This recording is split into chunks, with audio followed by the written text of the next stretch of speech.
Paano kung sabihin ko sa iyo na ang ilang sikreto kung paano umasenso sa buhay at maging maayos sa pera ay matagal nang ipinapakita sa atin. Pero marami pa rin ang hindi nakakapansin. Mahigit 4,000 taon na ang nakalipas, may isang lalaki na nagsimula sa wala. Wala siyang malaking kayamanan na minana. Wala siyang garantisadong magandang kinabukasan, pero sa paglipas ng panahon, naging isa siya sa pinakamayamang tao nung panahon niya. Ang pangalan niya ay Abraham. Ayon sa Biblia, pinagpala si Abraham ng maraming ari-arian, mga hayop, pilak at ginto. Pero ang mas mahalagang tanong ay hindi lang kung paano siya yumaman. Ang tanong ay, paano niya nakuha ang mga iyon habang nananatiling tapat sa Diyos? Paano siya gumawa ng mga desisyon tungkol sa pera? Paano niya hinarap ang mga pagkakataon, pagsubok at pagbabago sa buhay? Dahil ang kwento ni Abraham ay hindi lang tungkol sa pagkakaroon ng maraming bagay. Ito ay tungkol sa tamang pag-iisip, tamang ugali, at tamang paggamit ng mga bagay na ipinagkatiwala sa kanya. At ito ang nakakagulat.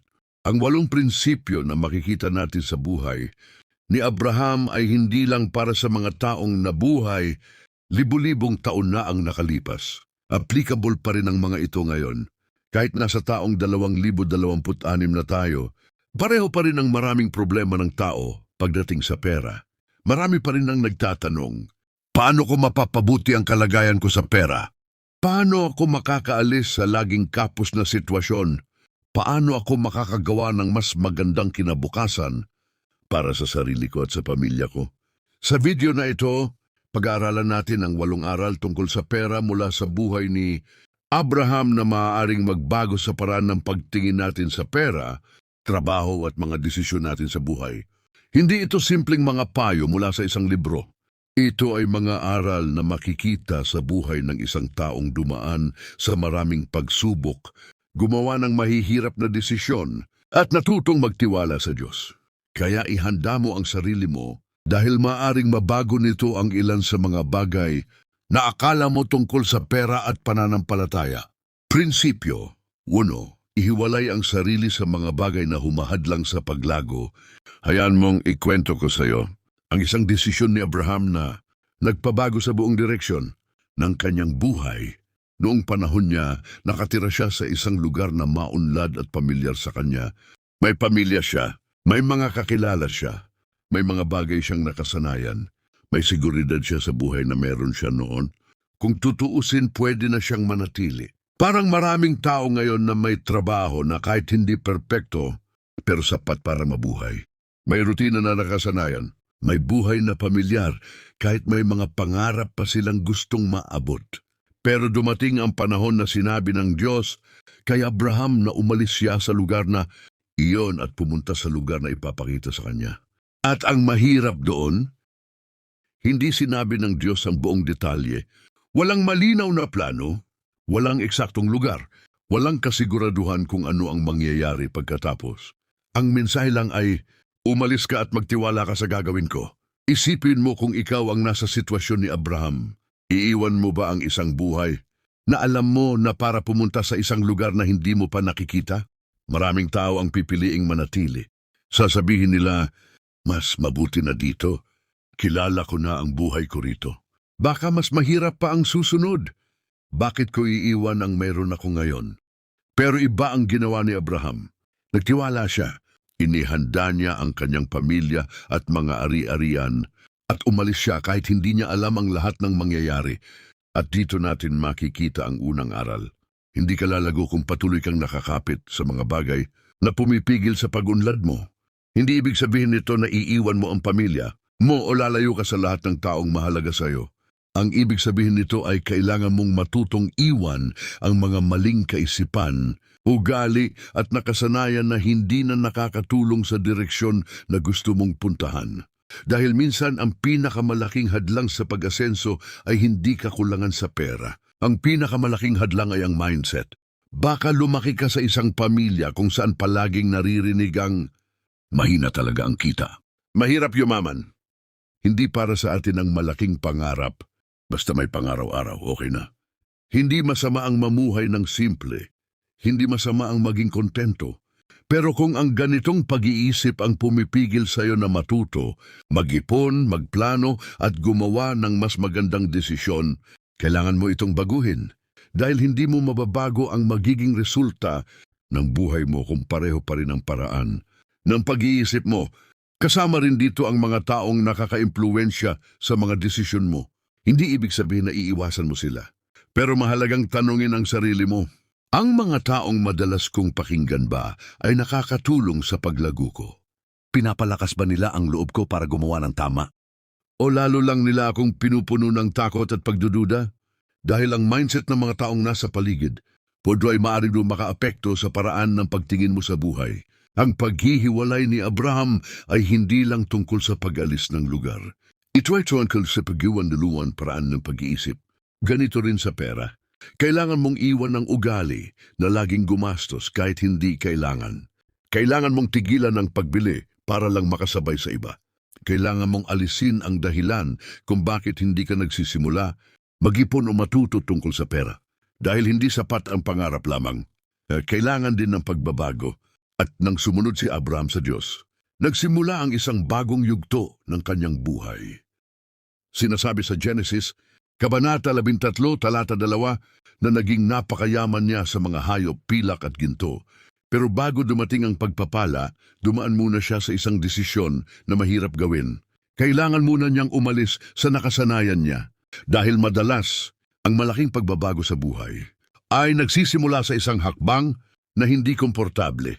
Kaya tanungin mo ang sarili mo, ano ang bagay na kailangan kong iwan para mas lumago ako? Anong ugali o mindset ang kailangan kong baguhin? Dahil minsan, ang unang hakbang sa mas magandang kinabukasan ay ang pagbitaw sa mga bagay na matagal nang pumipigil sa atin.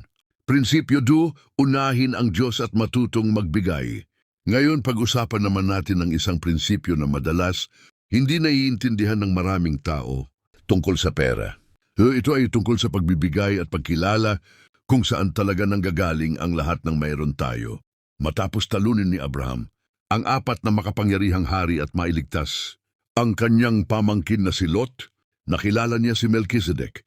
Si Melchizedek ay hari ng Salem at isang lingkod ng Diyos na kataas-taasan. At pagkatapos ng malaking tagumpay na iyon, may ginawa si Abraham na maaaring hindi inaasahan ng marami. Sinasabi sa Genesis, Kabanata 14, talata 20, na ibinigay niya ang 10 bahagi ng lahat ng kanyang nakuha mula sa laban. Isipin mo ang sitwasyon niya. Kakapanalo lang niya, nabawi niya ang mga nawala. Nakuha niya ang mga ari-arian at kayamanang galing sa tagumpay na iyon. Kung maraming tao ang nasa kalagayan niya, maaring ang unang isipin nila ay, pagod ako para makuha ito. Akin ito. Ingatan ko muna lahat dahil pinaghirapan ko ito. Pero hindi iyon ang unang ginawa ni Abraham. Bago niya isipin ang sarili niya, kinilala muna niya ang Diyos. Nagbigay muna siya. At dito natin makikita ang isang mahalagang aral. Naunawaan ni Abraham na ang lahat ng mayroon siya ay hindi lamang dahil sa sariling kakayahan niya. O nagsikap siya. Oo, gumawa siya ng desisyon. Oo, kumilos siya. Pero alam niyang may mas mataas na pinagmumulan ng kanyang mga pagkakataon, lakas at tagumpay. Para kay Abraham, ang pagbibigay ay hindi tungkol sa pagkawala ng pera. Ito ay tungkol sa pagkilala. Pagkilala na ang Diyos ang pinagmumulan ng lahat nang mayroon siya. Maraming tao ang iniisip na ang problema sa pera ay kung gaano karami ang hawak nila. Pero minsan mas mahalagang tanong ay, ano ang ginagawa mo sa perang nasa kamay mo ngayon? Kapag dumating ang pera, ano ang unang pumapasok sa isip mo? Ano ang gusto kong bilhin? Ano ang gusto kong idagdag sa buhay ko? O iniisip mo rin, paano ko ito gagamitin ng tama? Paano ako magiging responsable sa mga bagay na ipinagkatiwala sa akin? Dahil ang pera ay hindi lang tungkol sa halaga. Ipinapakita rin ito kung ano ang nasa puso ng isang tao. Kung paano mo hinahawakan ang maliit na bagay. Ngayon na maaring magpakita kung paano mo hahawakan ang mas malaking bagay sa hinaharap. Maraming tao ang nagsasabi, kapag malaki na ang sweldo ko, saka ako mag-iipon. Kapag marami na akong pera, saka ako magbibigay. Kapag okay na ang buhay ko, saka ako magsisimula. Pero kadalasan, hindi ganun gumagana. Ang taong hindi marunong humawak ng kaunti ay mahihirapan ding humawak ng marami. Para sa maraming Kristiyano, Ang pagbibigay ng ikapu ay isang paraan ng pagpapakita ng tiwala sa Diyos. Hindi ito dahil kailangan ng Diyos ang pera ng tao, hindi dahil kulang ang Diyos. Ang punto ay ang puso ng nagbibigay. Kapag inuuna mo ang Diyos sa pagbibigay, ipinapakita mo na ang pera ay hindi ang pinakamahalagang bagay sa buhay mo, na ang seguridad mo ay hindi lamang nakabase sa trabaho mo, sa negosyo mo o sa laman ng iyong account. Pero maraming tao ang baligtad ang ginagawa. Pinabayaran mo na lahat. Binibili mo na ang gusto. Ginagastos mo na ang pera. At kapag may natira, saka lang nagbibigay. Pero iba ang ipinakita ni Abraham. Nagbigay siya hindi dahil sobra ang natira. Nagbigay siya dahil iyon ang gusto niyang unahin. Ngayon, hindi ibig sabihin ito na maging pabaya ka sa pera. Hindi ibig sabihin na pabayaan mo ang pangangailangan ng pamilya mo. Hindi ibig sabihin na hindi ka na magplano. Kasama sa tamang paghawak ng pera ang pagiging responsable. Magtrabaho ng mabuti, mag-ipon, maghanda para sa hinaharap, gumawa ng matalinong desisyon, at matutong magbigay ng may tamang puso. Minsan iniisip ng tao, kapag nagbigay ako, mababawasan ako. Pero iba ang pananaw ni Abraham. Hindi niya nakita ang pagbibigay bilang simpleng pagkawala. Nakita niya ito bilang pagpapakita ng tiwala. Dahil alam niyang ang kanyang buhay at kinabukasan ay hindi lamang nakasalalay sa kung ano ang hawak niya ngayon. Kaya tanungin mo ang sarili mo, kapag may natatanggap kang pera, ano ang unang naiisip mo? Puro ba ito tungkol sa sarili mo? O iniisip mo rin kung paano ito magagamit para sa mas magandang layunin? Dahil ang pera ay hindi lamang sinusukat sa kung magkano ang mayroon ka. Mas mahalaga rin kung paano mo ito ginagamit. Ang unang ginawa ni Abraham matapos ang kanyang tagumpay ay hindi ang mag-ipon lamang para sa sarili. Ang may unang ginawa niya ay kilalanin ang Diyos at iyon ang lesson. Kapag alam mo kung sino ang tunay na pinagmumulan ng iyong mga natatanggap, mas nagiging tama ang paraan ng paghawak mo sa mga ito. Prinsipyo 3, piliin ang kapayapaan kaysa sa puro kita. May isang pangyayari sa buhay ni Abraham na nagpapakita ng isang bagay na mahirap gawin para sa maraming tao. Ito ay ang pagpili ng kapayapaan kahit may pagkakataong makakuha ng mas malaking pakinabang. Dahil hindi lahat ng bagay na mukhang magandang oportunidad ay talagang makakabuti sa atin. Minsan, may mga bagay na mas mahalaga kaysa dagdag na pera. Ang isa doon ang kapayapaan ng isip at magandang relasyon. Si Abraham at ang kanyang pamangkin na si Lot ay parehong naging matagumpay. Dumami ang kanilang mga hayop. Dumami ang kanilang mga ari-arian. Pero dumating ang panahon na hindi na sapat ang isang lugar para sa kanilang dalawa. Nagkaroon ng hindi pagkakaunawaan ng kanilang mga tauhan dahil nag-aagawan sila sa mga lugar na kailangan para sa kanilang mga hayop. Kung hindi ito maayos, maaring lumaki ang problema. Maaring masira ang relasyon ng dalawang pamilya. At dito makikita ang isang desisyon ni Abraham na hindi madaling gawin. Binigyan niya si Lot ng pagkakataong pumili muna. Sinabi niya, piliin mo kung saan mo gustong pumunta at doon ako pupunta sa kabilang bahagi. Isipin mo kung gaano kalaki ang ginawa niyang iyon. Si Abraham ang mas matanda. Siya ang pinuno ng pamilya. Siya ang may karapatang maunang pumili.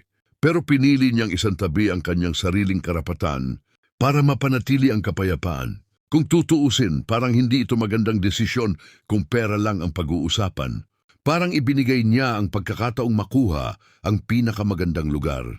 Parang hinayaan niyang mauna ang iba kaysa sa sarili niya. Pero hindi lahat ng desisyon ay dapat sukatin sa kung sino ang mas maraming nakuha. May mga pagkakataon na ang tunay na panalo ay ang pagpili ng tama. Tumingin si Lot sa paligid at nakita niya ang magandang lupain sa Jordan Valley.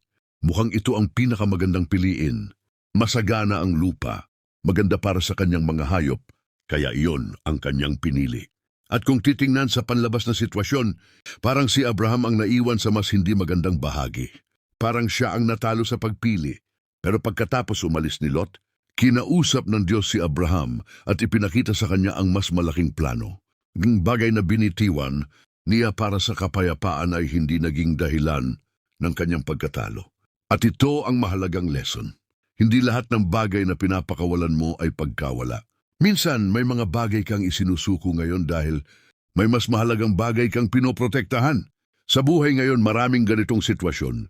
May negosyo ka na kumikita naman pero ang kasama mo ay Hindi na mapagkakatiwalaan at unti-unti nang nasisira ang samahan ninyo. Minsan ang tamang desisyon ay umalis kaysa manatili sa isang bagay na unti-unting sumisira sa'yo. May pagkakataon kang kumita ng malaki, pero kailangan mong gumawa ng bagay na labag sa tama. Minsan, mas mabuting tanggihan ang kita kaysa mawala ang integridad mo. May hindi pagkakaunawaan ka sa isang tao. Pwede mong ipaglaban ang sarili mo hanggang dulo, pero minsan mas magandang ayusin ang problema kaysa ubusin ang oras, pera at emosyon sa away. Maraming tao ang nahihirapang piliin ang kapayapaan dahil natatakot silang mawalan. Takot silang maiwan. Takot silang may kumuha ng pagkakataon na dapat sana ay kanila. Takot silang baka kapag hindi nila pinaglaban ang bawat bagay, wala nang matira para sa kanila. Pero ipinakita ni Abraham ang kabaligtaran. Hindi siya kumilos dahil sa takot. Kumilos siya dahil nagtitiwala. Siya na hindi nakasalalay. Ang kinabukasan niya sa isang oportunidad lamang. Minsan gusto nating hawakan lahat. Gusto nating manalo sa bawat usapan. Gusto nating makuha ang pinakamalaking bahagi. Pero may mga laban na hindi kailangan ipanalo.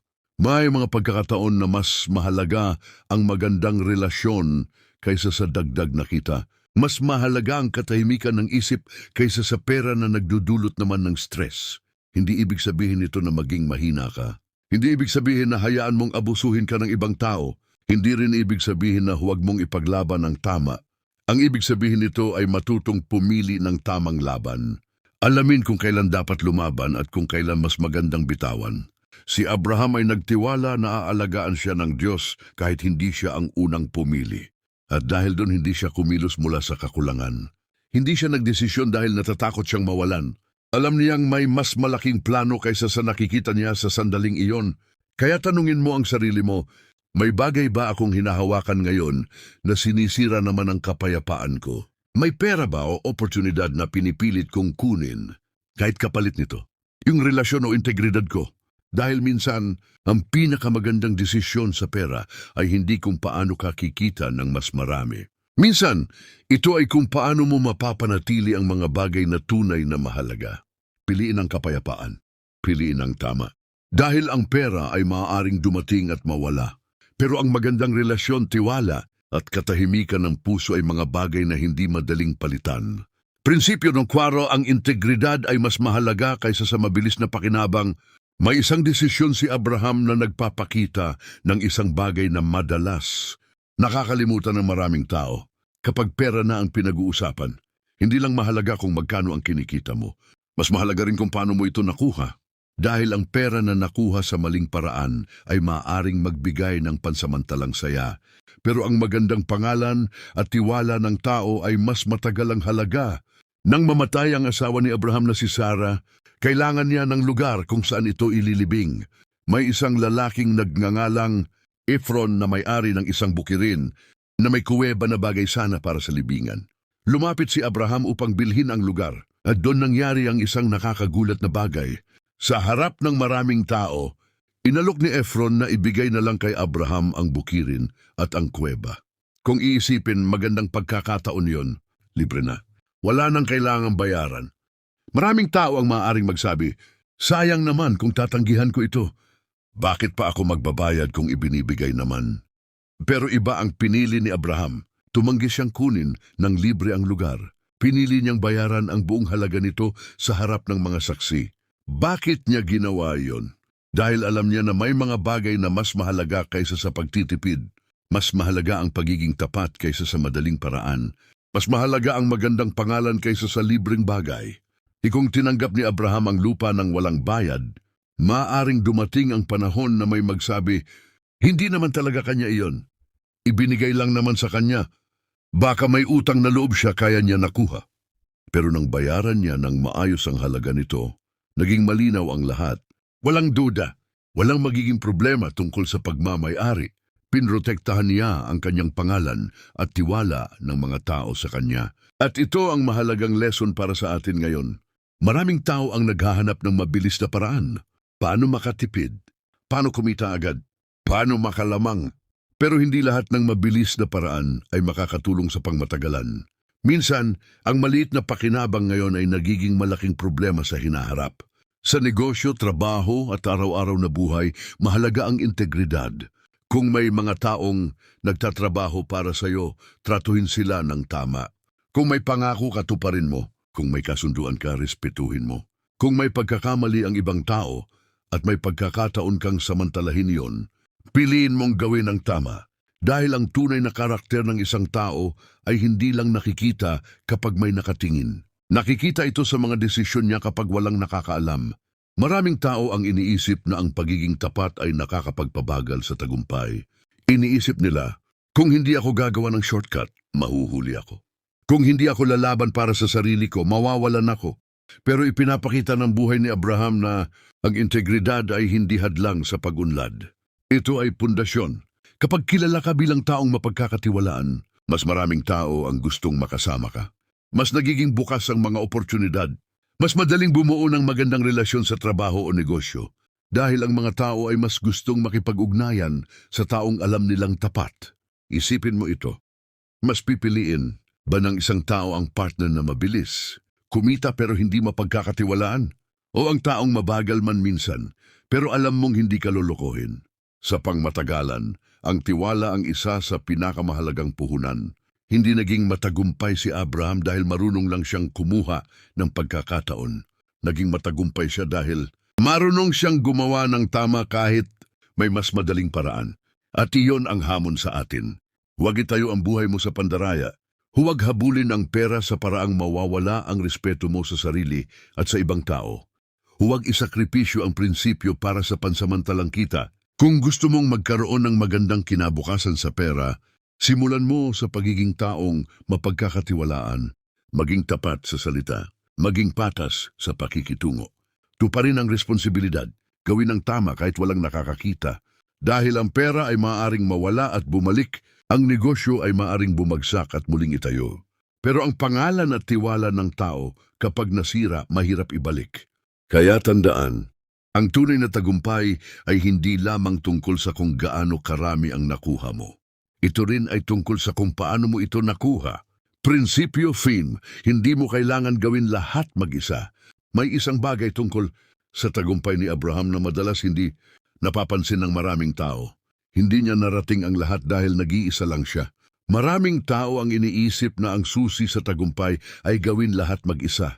Kailangan ikaw lang ang gumawa, ikaw lang ang magdesisyon, ikaw lang ang lumaban. Pero ipinapakita ng buhay ni Abraham na may mga bagay na mas madaling maabot. Kapag kasama mo ang tamang tao, sa Genesis Kabanata 14, makikita natin na may mga taong kasama si Abraham na tumulong sa kanya. Nang kailangan niyang iligtas ang kanyang pamangkin na si Lot mula sa mga haring dumukot dito, hindi siya kumilos ng mag-isa. May mga taong sumama sa kanya. May mga taong handang tumayo kasama niya sa panahon ng problema. Dahil bago pa dumating ang pagsubok, nakabuo na siya ng mga relasyon na may tiwala at respeto. At dito natin makikita ang isang mahalagang aral. Ang tamang mga tao sa paligid mo ay maaaring makatulong para mas lumayo ang marating mo. Hindi dahil sila ang gagawa ng trabaho para sa iyo. Hindi dahil sila ang magbibigay ng tagumpay sa iyo. Kundi dahil may mga bagay na mas natututunan, mas napapabilis, at mas nagiging posible kapag may kasama kang may tamang kaalaman at pananaw. Sa buhay ngayon ganito rin, hindi mo alam ang lahat. Hindi mo nakikita ang lahat ng posibilidad. At minsan ang isang taong may mas maraming karanasan ay maaaring makatulong para maiwasan mamuamong mga pagkakamaling pinagdaanan na niya. Ang isang mentor ay maaaring magbigay ng payo na makakatipid sa iyo ng maraming oras. Ang isang mabuting kaibigan ay maaaring magpalakas ng loob mo kapag gusto mo nang sumuko. Ang isang tamang kasama sa negosyo ay maaaring makatulong para mas mapalago ang isang oportunidad. Pero may isang bagay na mahalagang tandaan. Hindi lahat ng taong lumalapit sa iyo ay dapat maging bahagi ng pinakamalapit mong circle. Dahil ang relasyon ay hindi lang tungkol sa kung ano ang makukuha mo sa isang tao. Tungkol din ito sa kung anong klaseng tao ang nagiging resulta kapag kasama mo sila. Mahalagang piliin ang mga taong kasama mo. Dahil ang mga taong palagi mong nakakasama ay may epekto sa paraan ng pag-iisip mo. Kung palagi kang napapalibutan ng mga taong puro reklamo, ayaw matuto at takot sumubok, maaaring maapektuhan din ang pananaw mo. Pero kung kasama mo ang mga taong gustong matuto, nagsisikap at gumagawa ng paraan para umunlad, mas mahihikayat ka ring gawin ang pareho. Pero tandaan, hindi sapat na marami kang kakilala. Hindi sukatan ng magandang relasyon ang dami ng pangalan sa contact list mo. Ang mas mahalaga ay ang kalidad ng mga taong nasa paligid mo. May tiwala ba? May respeto ba? Pareho ba kayo ng values? Pareho ba kayo ng gustong direksyon sa buhay? Ito ang isang pagkakamali ng maraming tao.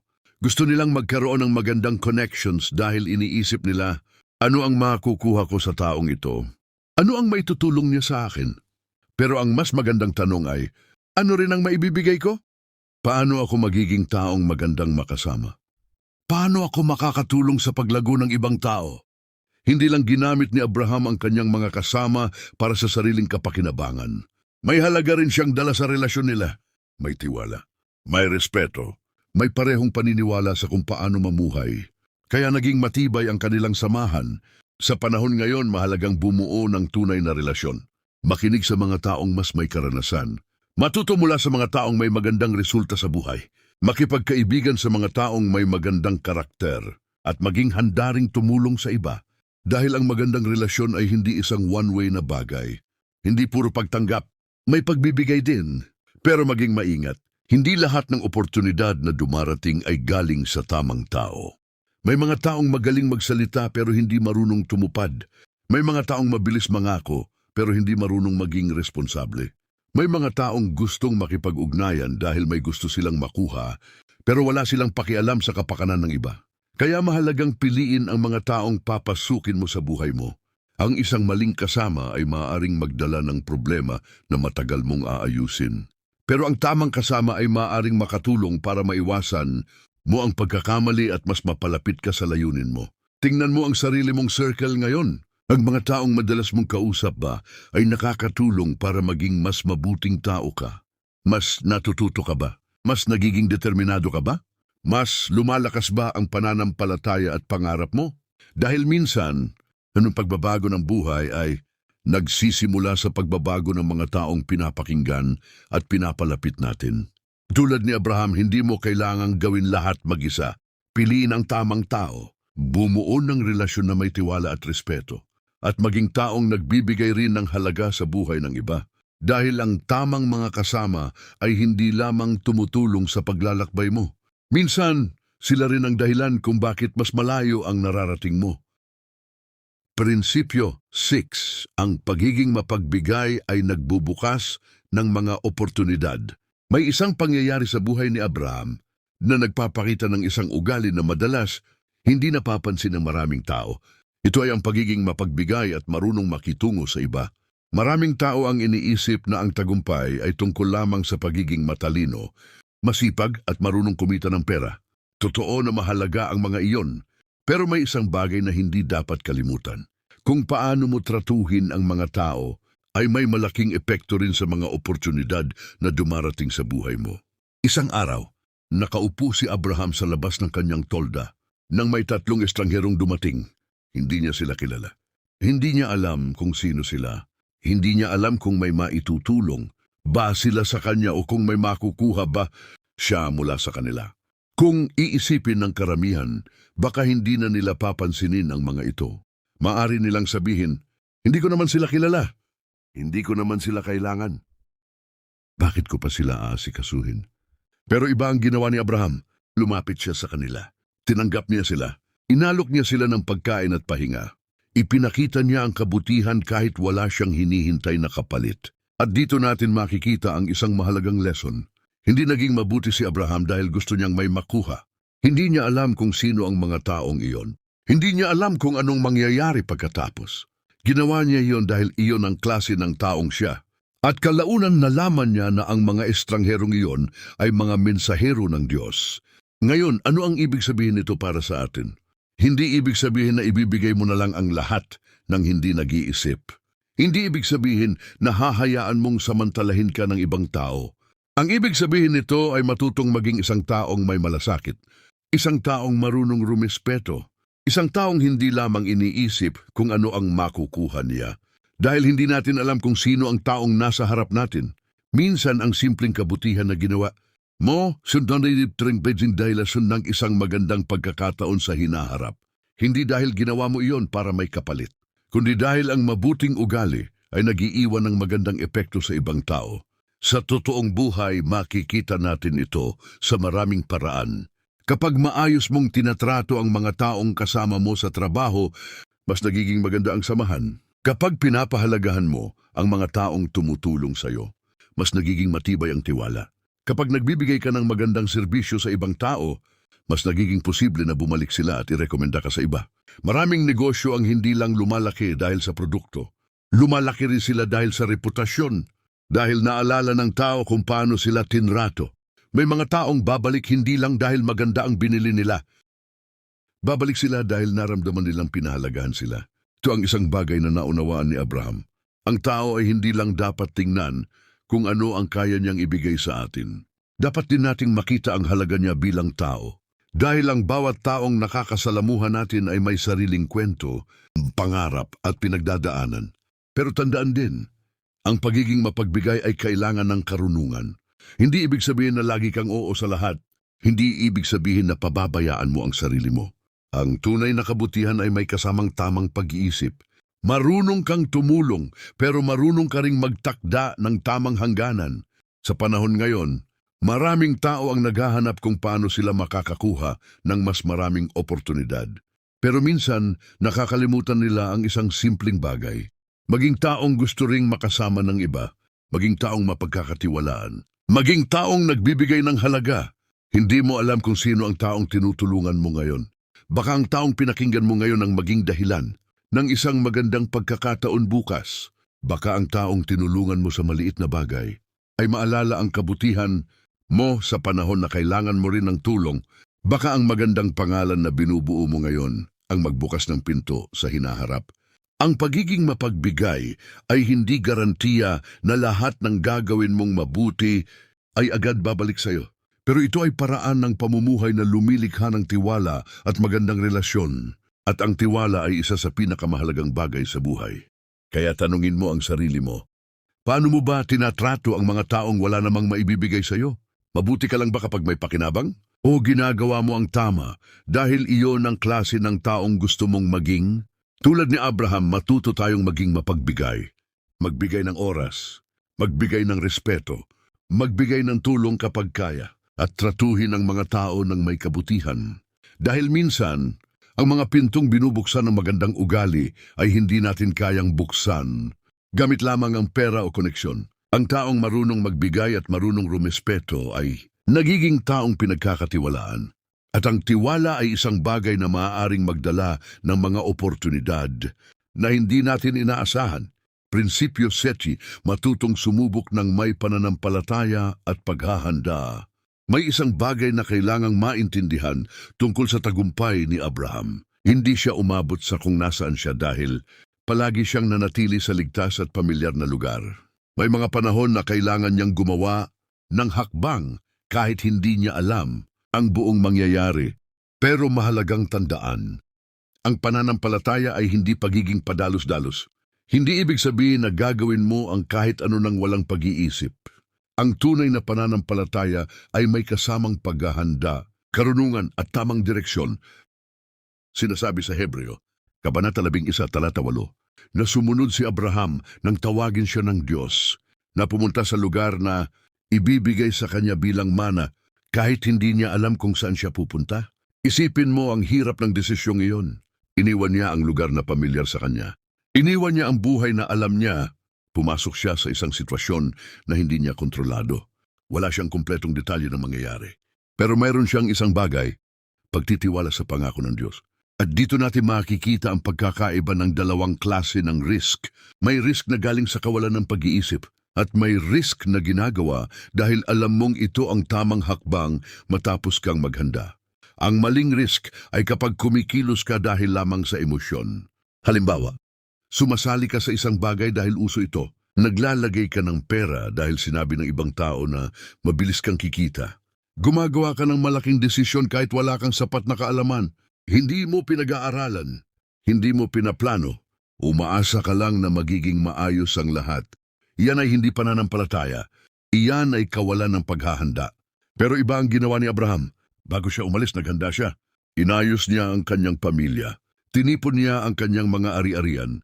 Inihanda niya ang mga taong kasama niya. Hindi siya basta umalis ng walang direksyon. Kumikilos siya ng may tiwala, pero hindi niya binalewala ang paghahanda.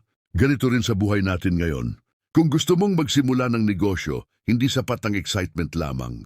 Kailangan mong matuto. Alamin kung paano ito gumagana. Pag-aralan ang kailangan mong malaman. Maghanda ng sapat na puhunan. Humingi ng payo sa mga taong may karanasan. Kung gusto mong magbago ng trabaho o karera, hindi sapat na sabihin na gusto mo lang ng bagong simula. Kailangan mong pag-aralan ang bagong kakayahan na kailangan mo.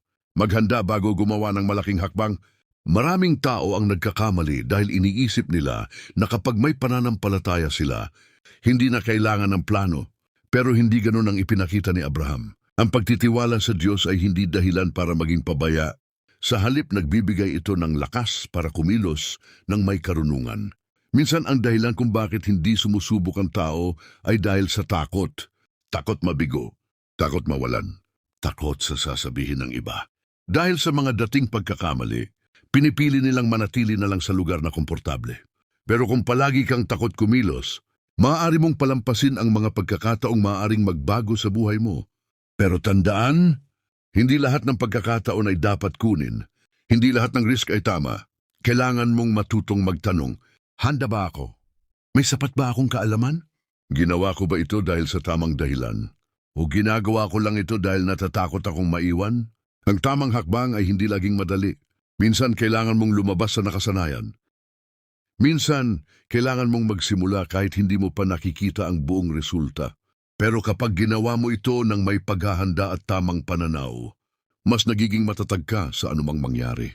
Maraming magandang bagay sa buhay. Ang hindi dumarating sa mga taong naghihintay lamang.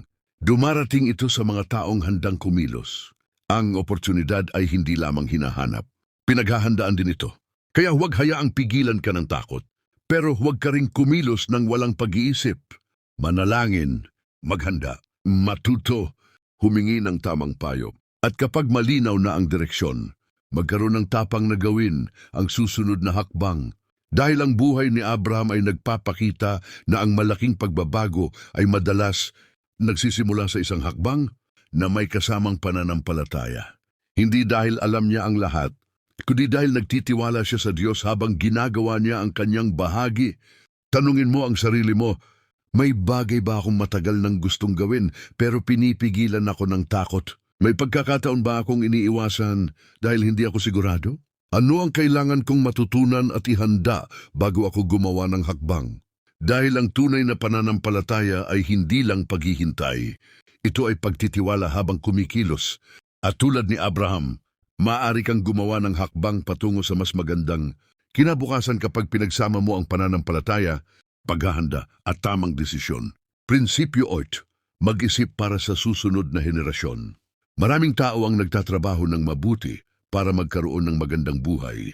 Nag-iipon, nagsisikap, nagtatayo ng negosyo, gumagawa ng paraan para umunlad. Pero may isang tanong na hindi madalas iniisip ng marami. Ano ang maiiwan ko kapag wala na ako? Dahil ang tunay na tagumpay ay hindi lamang nasusukat sa kung ano ang naabot mo para sa sarili mo. Nasusukat din ito sa kung ano ang naihanda mo para sa mga susunod na tao. Ito ang isang bagay na makikita natin sa buhay ni Abraham. Hindi lamang niya inisip ang kanyang kasalukuyang kalagayan.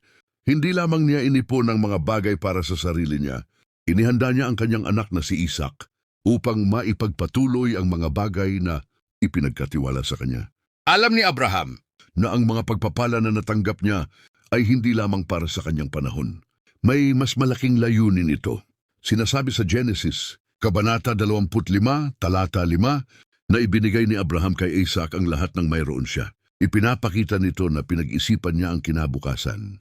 Hindi niya hinayaan na ang lahat ay mawala dahil walang naghanda. Tinuruan niya ang susunod na henerasyon kung paano hahawakan ang mga bagay na iniwan niya. At dito nagkakamali ang maraming tao. Minsan ang isang tao ay nagsisikap buong buhay para magkaroon ng pera. Pero hindi niya naituturo sa kanyang pamilya kung paano ito pangalagaan. Naiiwan ang pera pero hindi naiwan ang tamang kaalaman. At kapag walang tamang pag-iisip tungkol sa pera, kahit gaano karami ang maiwan, maaring mawala rin ito. Halimbawa, maaring bigyan mo ang anak mo ng pera, Pero kung hindi mo siya tinuruan tungkol sa disiplina, pagtitipid at tamang paggamit nito, baka maubos din yon. Maaring maiwan mo siya ng negosyo, pero kung hindi niya alam ang halaga ng sipag, pagiging tapat, at tamang pakikitungo sa tao, maaaring hindi rin ito magtagal dahil ang pinakamahalagang maiiwan mo ay hindi lamang ari-arian. Isoredan, kalimnestan at karakter na magtuturo sa kanila kung paano gamitin ang mga iyon. Kaya mahalagang matutong mag-isip ng mas malayo. Huwag lang, ano ang gusto ko ngayon? Kundi, ano ang makakatulong sa pamilya ko sa hinaharap?